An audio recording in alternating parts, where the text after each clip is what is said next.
This episode is brought to you by CuriosityStream, a subscription streaming service that offers thousands of documentaries and nonfiction titles from some of the world's best filmmakers, including exclusive originals.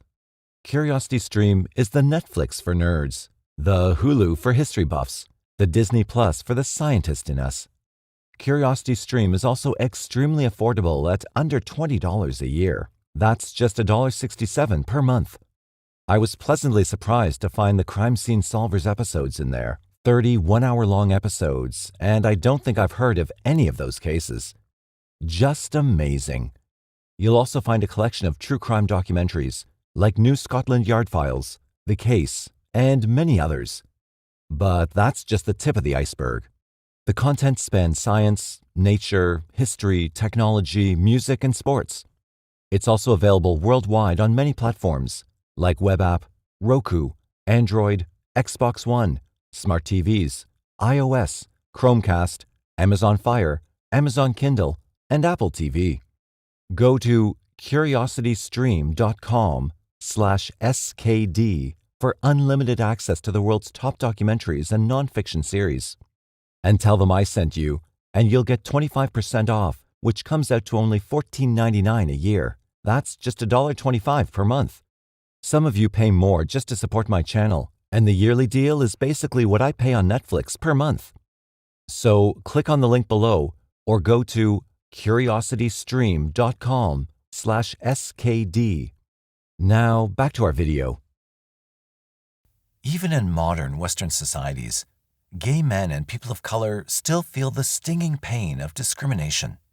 Unfortunately, in less progressive societies in Asia and in the Middle East, openly gay men face severe discrimination, ostracization, and even threats of violence against their life for their sexual orientation. For this reason, many men like this purposely repress their true feelings when residing in these countries. Often they feel that the only way to truly be themselves is to escape to a Western country like the United States, Canada, or Western Europe. For many of the South Asian and Middle Eastern men in Toronto's gay community, this was the path they chose in order to live the life they truly wanted to lead.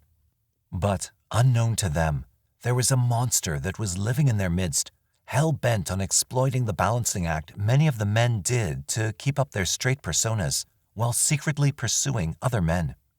Between 2010 and 2017, 8 men who identified as homosexual, including 6 men who hailed from South Asian and Middle Eastern countries, disappeared without a trace. Their disappearances were incredibly troubling and shocking to their families. Prior to their sudden disappearances, none of the men had expressed any interest in leaving or going away to somewhere new. In fact, most of the men had been living prosperous and productive lives while leading secret homosexual lifestyles. As their families and police investigated, the string of missing gay men in Toronto started climbing. For years, police and the men's families had no idea what could have happened to their loved ones. That is, except for a man named Bruce McArthur. How McArthur could get away with his crimes for so long is a testament both to the shoddy police work of the Toronto Police Department and the carefully crafted nature of each one of his homicides. Unfortunately for him, despite all the planning he put into his murders, police would eventually catch on to the clues they should have years ago, and finally, police attention would be on the right man. That's because, unknown to McArthur, his murder spree was unwittingly aided both by a hunt for a supposed cannibal maniac and his own expunged criminal record.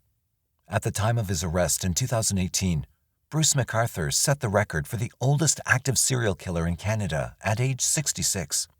He was also known to be the longest active known serial killer in Canada, with his confirmed murders spanning from 2010 to 2017. But who was this likable, laughable man who was a regular in Toronto's gay scene? Bruce McArthur was born in 1951 to strictly religious parents. He spent his childhood living on a farm in rural Argyll. His upbringing was pretty normal and mundane. That is, except for one thing. Even from an early age, McArthur knew he was gay. However, because of how strict his parents were, he could never come out to them. In fact, he could not come out to anybody.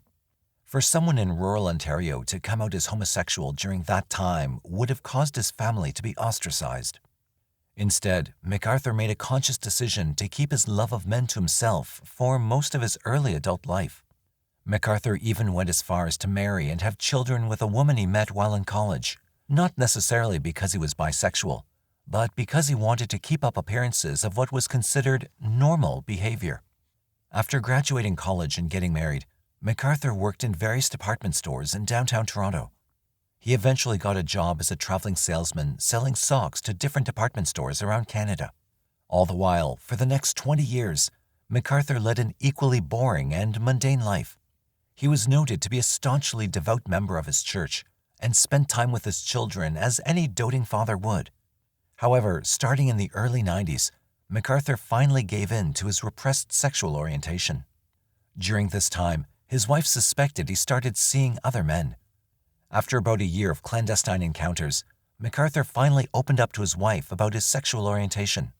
From this point onward, McArthur's once mundane and normal life started to spiral out of control. With his marriage to his wife simply for show, he was dealt another blow when he was let go from his job in 1993. During this time, McArthur also faced extreme financial hardship when he was trying to spend exorbitant amounts of money on defense attorneys for his son. His teenage son was making harassing and threatening phone calls to various women and was in legal trouble for doing so. This financial stress, combined with the loss of his job, pushed the couple to their breaking point. In 1997, the pair mortgaged their home and legally separated. They divorced and filed bankruptcy in 1999. After this point in his life, it appears that McArthur wanted to leave everything behind and embrace the identity he had always repressed. Because the sleepy suburb of Oshawa did not have an active gay community, McArthur chose to move to Toronto, where he could live openly as a gay man. In Toronto, back then as it is today, the LGBTQ+ part of the city is known as Church and Wellesley. This enclave has been around since 1969, when the Canadian government finally decriminalized same-sex relationships in Canada. It was here that McArthur, now free from his old heterosexual life, could be the man he always wanted to be. As living in Toronto is expensive, McArthur first had to find a job. Though we miss the clothing industry, age discrimination is a real thing in the fashion world, so he was forced to pick a different career. He decided to become his own boss and start a landscaping company.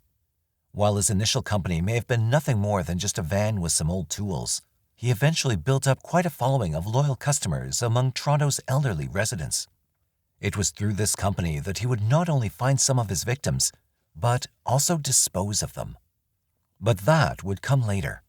For now, McArthur was busy living his best life and was a frequent customer at all the various gay establishments in Toronto.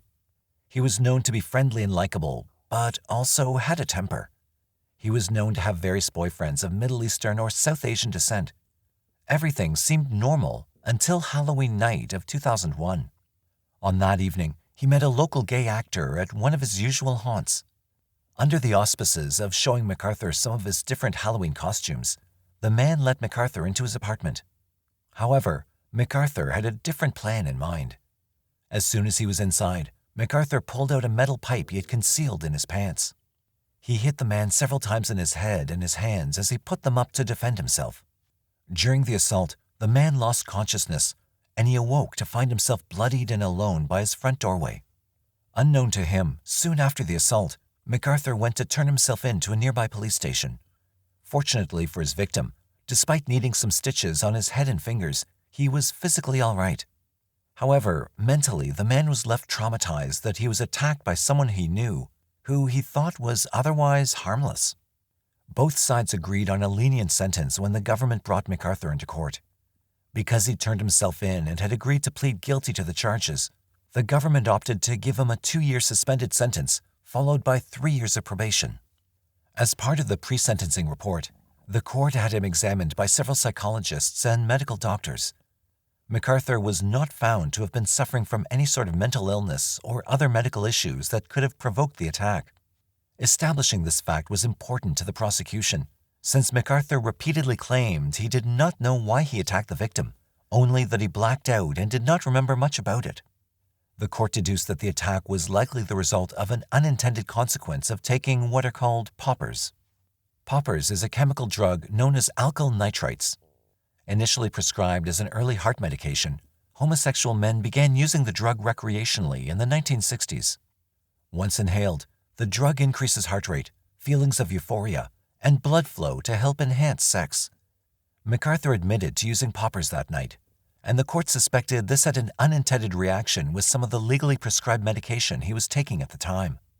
As a result of these findings, the judge upheld the plea agreement, but added several conditions. Among these conditions was that McArthur was to be banned from the church in Wellesley area for a period of 3 years. While the terms of the probation were largely unenforceable, it negatively affected McArthur's reputation in the gay community. Because of his conviction and legal banishment, he was seen as an outsider, and many white Canadian gay men would have nothing to do with him. Because so many of the Canadian LGBTQ+ community did not want anything to do with him is probably a large part of why he chose the victims that he did. Of his 8 total victims, 6 were immigrants and people of color. 1 was a homeless sex worker. 1 was a white Canadian. McArthur's life seemed to return to normal for the next several years. He finished his probation with no problems, even though he regularly violated it. Though legally banned from the church in Wellesley area, he still frequented the bars and clubs there. The few times when people recognized him and called him out for being there, he'd get furious, including an incident in a coffee shop where he broke a bunch of coffee mugs on a counter. Why no one ever reported him to the police is probably a mixture of indifference and fear. Even though he frequented many bars in the area, McArthur appeared to have difficulty in picking up local Canadians. Instead, he chose to associate himself with the vibrant immigrant community. Why he did so was more than likely one of both necessity and choice. Because his reputation had been tainted from the assault several years prior, many gay Canadians would have nothing to do with him. However, the large immigrant community knew nothing of his past. These men, often trying to hide their own sexual orientation from their families, would ask few questions about a cheery and happy-go-lucky man approaching them.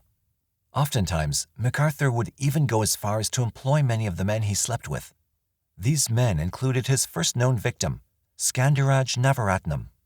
Skandaraj was a refugee from Sri Lanka. Wanting to escape the violence that engulfed his country during its nearly 30-year civil war, he immigrated to Canada to seek a better life for himself. A dedicated family man, Skandaraj sent back most of the money he earned to care for his relatives still in Sri Lanka. Unlike most of McArthur's victims, Skandaraj had actually opened up to his brother about his sexuality, and he promised him that he was still loved. Once he arrived in Canada, he quickly embraced the culture. He had a large circle of friends and was known to be quite charismatic, intelligent, and kind. Among the few possessions he gathered in his time in Canada, nothing was more precious to him than the dog he adopted, and it was truly his best friend. For Skandaraj, everything seemed to be going great. He was living as an openly gay man in a country that accepted him for who he was, all the while being able to care for his family back in Sri Lanka. All was well, until he crossed paths with Bruce McArthur. It's unknown exactly how and where McArthur met most of his victims in person. What would later become known to police after friends turned over Skandaraj's laptop was how he initially made contact with his victims. Skandaraj used a variety of online dating services to meet other men in the area. Unknown to him at the time, the man going by the screen handle SilverFox51 was actually the devil in the flesh. But to Skandaraj, he was just another potential boyfriend.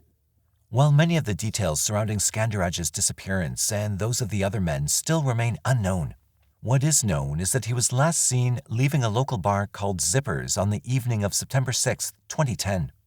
After that evening came and went, his roommate didn't hear anything from him and became worried. After not seeing him come home for several days, he reported him missing to the police. When the police first arrived, they asked his roommate where he might have gone. His roommate gave police the names and addresses of several other people he routinely stayed with. Police spoke to all these people at their homes, and no one could provide any information on the whereabouts of Skandaraj. The only new information they had was that he frequently stayed at a cabin on the outskirts of Toronto. Police checked out this lead too, but it was a dead end, and the case soon went cold. While not seeming significant now, This information would become crucial to the investigation, leading it down a rabbit hole for almost 2 years. While police were trying to ascertain the whereabouts of Skandaraj, McArthur struck again. His next victim was Abdul Bazir Faizi. Abdul was the quintessential story of rags to riches for immigrants. A native of Afghanistan, he fled the country's endemic violence to start a new life in Canada with his wife and 2 children. Abdul loved his family dearly. In fact, he spent every waking moment of his time working in a printing company when not spending time with his family. Abdul routinely worked late to save up money to start his own business. He was eventually able to do so through his hard work and determination. He also managed to save up enough money to afford his own home and 2 other homes as investment properties. Abdul was finally living the life that he and his family deserved. But there was just one problem. Abdul was gay, but could not tell his friends or family. He lived his secret double life without his family suspecting a thing. Often, like Skandaraj, he'd message men on dating websites and then go to meet them out in town. Because he worked such long hours, it was not uncommon for him to come home late, and he could have easily explained it away as just working some extra shifts that he normally did. On the evening of December 29, 2010, Abdul called his wife to tell her he'd be coming home late in order to work an extra shift to help cover the cost of their children's Christmas presents. However, after leaving work, he made a detour to the Steamworks Bath Club and was never seen again. Abdul called his wife just before 8 o'clock that evening. She called him at midnight, and he did not answer his phone. The next morning, his cousin reported him missing. Soon after getting her missing persons report, police started searching for Abdul. After putting up missing persons flyers around the city, police stumbled on his car near Toronto's gay neighborhood. When questioned, Abdul's wife said that they did not know anyone in that area, nor knew why he'd be there. Police took Abdul's car back for forensic processing. Unfortunately, there was no physical evidence recovered. However, shortly after his disappearance, his niece came forward with some interesting evidence. She said that she was able to get into his email accounts and computer, and she turned all this evidence over to the police.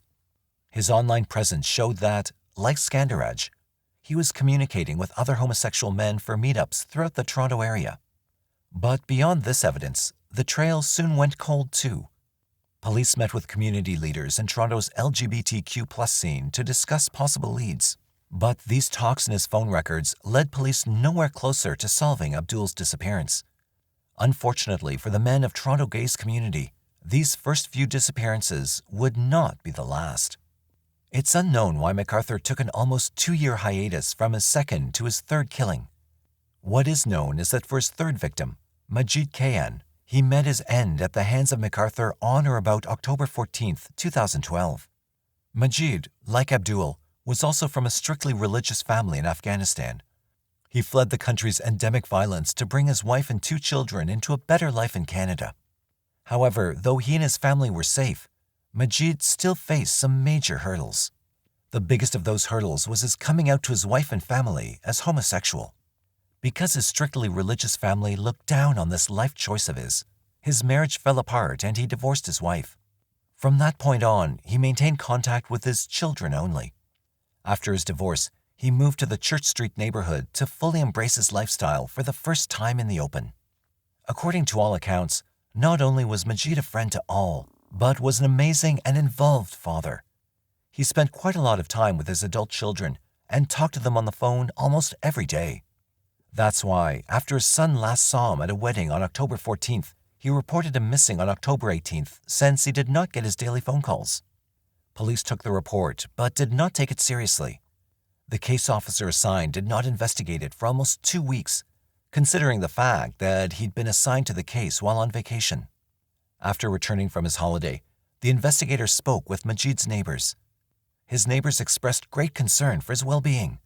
Majid had coffee with him each morning before work and was frequently seen in the neighborhood. When officers gained access to the apartment, they found something that greatly alarmed them. Second only to his children, Majid's pride and joy were his pet birds. After officers entered the apartment, they found that his pets had starved to death. This greatly concerned officers, since his neighbors noted that whenever he went away, Majid always ensured that someone was there to look after his birds. Despite this incredibly alarming development, the police did not treat Majid's case with great urgency. There were no leads to follow and no signs of foul play. With no leads to go on, Majid's case soon went cold. However, with police at their wits' end, they soon got a tip from halfway across the world that would change the course of the investigation into the McArthur disappearances and give fuel to the media fire years later when McArthur was apprehended. On November 9, 2012, just 3 weeks after Majid's disappearance, the Toronto Police Department got a tip from Interpol. According to Swiss police, a man had confessed to them that there was an international cannibal club whose members would meet in online forums like ZambianMeat.com to discuss their macabre fantasies.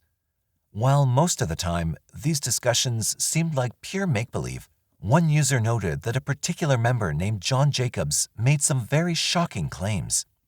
According to the Swiss informant, the mysterious John Jacobs lived on a farm outside of Toronto. He said that he would eat gay men and that he had murdered at least one man. The informant told Swiss police that the purported victim's name was Skanda. Why Toronto police would ever think such an outlandish claim had any hope of being legitimate is more realistic than one might think at first. During Skandaraj's investigation, one of the ties he had was to a local who owned a cabin outside of Toronto. While this friend had let him stay there from time to time, the friend's alibi was rock solid, and police did not look into him further. Additionally, Skandaraj went by the nickname Skanda. These two facts, combined now with a third missing homosexual man in several years, made some at the Toronto Police Department want to elevate Skandaraj's case to a suspected homicide and rope in any other cases they could find. Toronto police leadership bought off on the plan and created a project to address officers' concerns. A project is what U.S. police organizations might call a task force. This special team of officers, analysts, and investigators come together to focus on a particular crime. The project's name was colloquially named Project Houston, after the Apollo 13 reference to "Houston, we have a problem," since officers suspected that the cannibal murderer theory might actually be responsible for numerous homicides in the Toronto area. The first step was to identify the mysterious John Jacobs and put a real name on this anonymous user.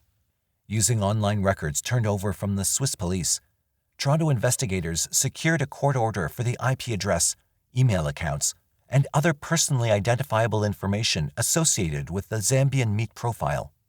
The search soon discovered that the account did, in fact, belong to a Toronto local named James Brunton. Brunton lived in a rural part of Ontario and had never previously had any contact with the police. However, because of the seriousness of the charges and the initial hunch that officers had, a Toronto judge authorized the police a wide range of measures to investigate Brunton. Part of these measures was the seizure of all of his emails and online search records. The search of his emails found that Brunton had been communicating with people all over the world, including the US, Germany, and Australia. Initial findings showed that though some of this conversation was about cannibalism, most of it was in regard to pornography. Photos seized from his email accounts showed at least 2 victims in the US who Brunton had coerced into sending nude photos of themselves. But while this evidence proved that Brunton was a pedophile, it did not prove that he was a cannibal murderer. As officers investigated his online presence further, they found that several years ago he had actually met a willing cannibal victim online. But before they could consummate the arrangement, Brunton had backed out of it. He then created a fake profile masquerading as his wife, explaining his absence. Officers did not stop with investigating his online persona. They also used old-fashioned police work to track his movements. Officers trailed Brunton wherever he went, and they placed trackers on his cars. Undercover officers even befriended him in person and attended hockey games with him where they believed he had produced some of the pornography in the locker rooms. Despite all this intense police work, the investigation yielded nothing. Beyond the pornography charges, there was absolutely no evidence linking Brunton to any of the missing men. Some officers expressed these concerns, but the main focus was still on Brunton. In desperation, Toronto officers wanted to see if they could catch Brunton in the act. By May 2013, most of the team thought that Brunton was full of crap. He was just a cannibal wannabe, but they thought that if he acted on his impulses, it could be grounds to investigate him further. To this end, an undercover agent spent 2 months communicating with Brunton online, pretending to be a willing cannibal victim. The officer told Brunton he was to meet him at the Pearson airport, where he could have his way with him, kill him, and then eat him. Brunton agreed. On the day that the murder was to take place, Brunton left his home and drove to the airport. However, he stopped short and instead pulled into a shopping center to buy some merchandise. He texted the undercover officer stating that he'd suffered a heart attack and was in the hospital. Anticipating this, police executed an arrest and search warrant on Brunton. After analyzing all the contents of his car, home, and person, no further evidence was linked to any of the missing men. Despite the star suspect not being involved, Project Houston continued its work. Spurred on by the recent Magnotta murder case, where Magnotta had filmed the murder and mailed the victim's body parts, the police were filled with renewed vigor that the cannibal murderer theory was legitimate. Because of their belief in this theory still, the police were simply trying to identify all the people tied to Abdul's and Skandaraj's computer. Bruce McArthur eventually came into police radar after linking his Silver Fox dating account to Abdul. When police interviewed McArthur, he claimed that he did not know Abdul. However, that was a lie since they had email and dating platform communications between the two. When asked about Skandaraj, McArthur said they did have a platonic relationship. When asked about Majid, he said they had a sexual relationship but would not elaborate. Why police did not capitalize on the fact that they now, for the first time in their investigation, had a person tied to all 3 men through evidence and his own admissions is mind-boggling. In the official report on the McArthur investigation, the only explanation given is that because a junior officer had conducted the interview, he had not seen McArthur's 2003 conviction nor realized the crucial link. After McArthur's interview in November 2013, the investigation carried on until May 2014, when it was officially closed with no new findings. From Majid's murder to his next homicide was almost 3 years.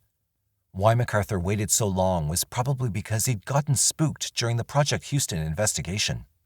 His next victim's name was Soroush Mahmoudi. Soroush immigrated from Iran during the 1980s. He met and married a Muslim woman in Canada.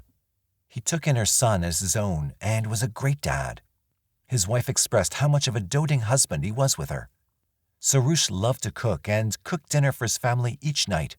He also loved watching movies, playing soccer, and shooting pool. When Soroush went missing around August 15, 2015, his stepson called him in missing a week later. Because his son owned the account his father's phone was registered under, he turned over all the call logs to police. A search of the call logs did not turn up anything. McArthur's number was not on his phone. Adding to the mystery was the fact that Soroush's to-go bag was gone. Whenever he planned to be away for a few days, he carried a black backpack with his belongings. Combined with the fact that he never picked up his last paycheck, nor met with his creditors at a court-ordered meeting to discuss his debts, showed that Soroush had simply vanished with no explanation. After Soroush's disappearance, McArthur went on to murder 2 more men sometime in 2016 and 2017. His next victim was a man named Kirushna Kanagaratnam. Kirushna fled his native Sri Lanka to escape his village, devastated by the country's civil war. Along with several hundred other refugees, they made it onto the shores of British Columbia where they sought asylum. However, his application was denied and he was ordered to be deported. Kirushna decided to go into hiding instead. Committed to bettering his family's well-being, Kirushna took every odd job he could. From being a general handyman to moving furniture, he spent all of his time trying to make money to send home to his family. He still kept in constant contact with them several times a week. When those calls stopped in January 2016, his family assumed that he'd gone into hiding due to his immigration status. He had, in fact, been killed at the hands of Bruce McArthur. McArthur's next victim was an equally vulnerable person. Dean Lizowick was a local born in 1973. He was a foster child, and though his adoptive parents gave him a great childhood, when he moved into Toronto's gay village, he soon became addicted to drugs. Identifying as bisexual, he fathered a daughter to whom he lost his parental rights owing to his drug addiction. For most of his life, he worked at various bars and as a sex worker in the village. At the time of his murder, sometime between April 2016 and July 2017, he was experiencing homelessness. Like Karushna, he was never reported missing. Despite not knowing when Dean's murder occurred, police do know when McArthur's next run-in with the police happened. On June 20, 2016, a man reported to police that Bruce McArthur had just tried to kill him. In the man's version of events, he and Bruce were casual sexual partners. McArthur had come to his apartment unannounced on the day of the attack and proposed they go to dinner followed by a sexual encounter. The man agreed to this. However, it would not be like their normal rendezvous. This time, McArthur insisted they have sex in his van. When the man got in, McArthur did not say a word, but instead started strangling the man. When the man asked what McArthur was doing, the victim stated he remained silent and just kept strangling him. Thankfully, the man had the strength to roll over and break free. He then grabbed McArthur by the neck to keep him at bay while he escaped from his van. Sensing the man would call the police, McArthur turned himself into the closest precinct. He agreed to an interview. In his statement, McArthur claimed that he thought his partner consented to the choking. He claimed that the man had asked him to pinch his penis very hard. McArthur, in his own words, assumed the man liked it rough and proceeded to strangle him. Police actually bought his story, despite the emphatic testimony from the victim and another crucial detail, the contents of his van. The back of his van was covered in plastic, and a fur coat was in the back. Both of these items would feature predominantly in his killings. But at the time, the police did not know that. Instead, they decided to believe McArthur's version of events and recommended no criminal charges. This blunder would cost another 2 men their lives. Around April 16, 2017, is when police believe McArthur murdered his 7th victim, Selim Isen. Selim was a Turkish national who had moved away from his country to marry his partner, whom he met while working in Istanbul. Unfortunately, the marriage did not last. Not letting that get him down, Selim was still wanting to pursue an education in social work. He was in school for that and was well on his way to graduating. Like the others, Selim seemed to disappear off the face of the earth. His immigration lawyer had not heard from him in months. His family in both Turkey and the UK did not hear from him either.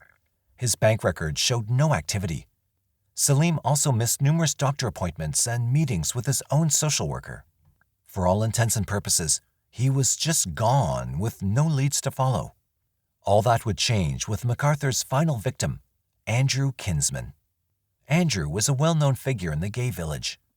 Known for his work at the Toronto People with AIDS Foundation, he was like a sort of mini-celebrity. He was also a very neat and organized person. Because of this, when he failed to show up for work without communication or ask someone to look after his cats, his neighbor filed a missing persons report on June 28, 2017. A month after Andrew's disappearance, McArthur attacked his 2nd victim, who escaped. Sean Cribben was a retired preschool teacher and advocate for the Toronto gay community. On July 26, 2017, Cribben had met with McArthur for a sexual encounter. Once at his apartment, McArthur laced his drink with a date rape drug. During their sexual encounter, McArthur started choking Sean until he passed out.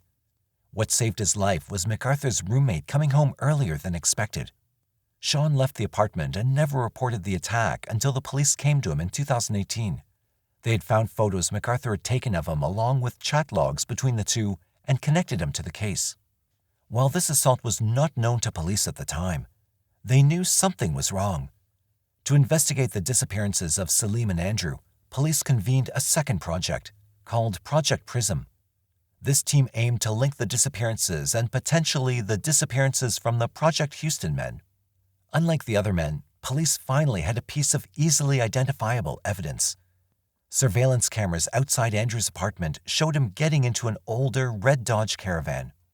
When officers searched his apartment, they saw he had marked on the day he was missing that he was meeting a man called Bruce at 3 p.m. The camera footage was at 3:07 p.m. Convinced that they had their suspect on camera, police spent several weeks canvassing vehicle registration records. They came up with Bruce McArthur's name and decided to follow up on him because of the 2016 choking incident. Police soon had a mountain of evidence. Police finally made the connection between Skandaraj's computer and McArthur's online accounts. They also obtained damning cell phone and email records like they did with Brunton back in Project Houston. But the piece of evidence that sealed McArthur's fate was his 2004 Dodge Caravan. After Kinsman's disappearance, McArthur sold the van and bought a new 2017 one. Police were able to track the van down to a wrecking yard where it had not been destroyed yet. After forensically analyzing the van, they discovered Andrew's blood inside it. McArthur was now officially a murder suspect. Police continued to keep McArthur under surveillance for several months. During this time, they noted that he would routinely take photos of men from the back of his van, then go home and find them online. While undoubtedly creepy, it was not enough to justify arresting him just yet. That would change when police recovered photos of Salim's body from McArthur's computer in early January 2018. With this evidence in hand, arrest warrants were prepared for the murders of Salim and Andrew. Officers planned to arrest McArthur when he was at work and away from other people. With the warrants issued on January 17th, they planned to arrest him on January 20th. However, police agreed that if they saw him take any other men to his apartment, they would take him into custody. On January 18th, they did just that. On that day, officers saw McArthur take a man into his apartment. Deciding they needed to act quickly, they immediately sought permission to arrest McArthur at home. It was granted. In the 15 minutes it took police to get into the apartment, McArthur had already tied and blindfolded his unwitting victim to his bed. He had literally been caught red-handed. After his arrest for murder, police executed search warrants at multiple properties McArthur did landscaping work for. One property at 53 Mallory Crescent proved to be his dumping ground. Cadaver dogs hid on the 12 garden planters at the upscale property. Inside the planters, police found the remains of 7 of his 8 victims. Another was found nearby, buried in a ditch. It would take several months and assistance from the public to finally identify all the men.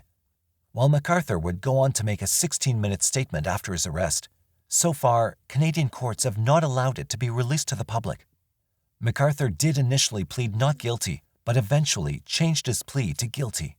He was sentenced to life in prison without parole for at least 25 years.